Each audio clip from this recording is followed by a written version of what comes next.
একজন যুবক যার কোনো নাম ছিল না, কোনো পরিচয় ছিল না, কিন্তু আকাশ আজও তাকে চিনে, কারণ সে একবার এমনভাবে কান্না করছিল যে আসমানও কেঁদে ফেলছিল। হ্যাঁ বন্ধুরা, আজকে এমন একটি গল্প তোমাদেরকে শোনাবো। এক গ্রামে বাস করত এক নীরব থাকা যুবক। সে ছিল চুপচাপ, কাউকে কষ্ট দিত না, কাউকে বিরক্ত করতো না, কিন্তু তার একটা অভ্যাস ছিল। প্রতিদিন রাতে নির্জনে গিয়ে আল্লাহকে ডেকে কাঁদতো।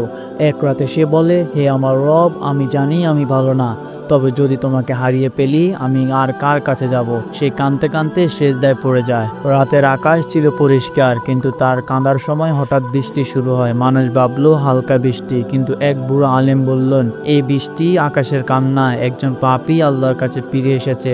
পরের দিন যুবক আর জীবিত ছিল না, সে মারা যায় সেজদা অবস্থায়। তার কবর থেকে আলো বের হয় এবং সে জান্নাতের সুসংবাদ পায়।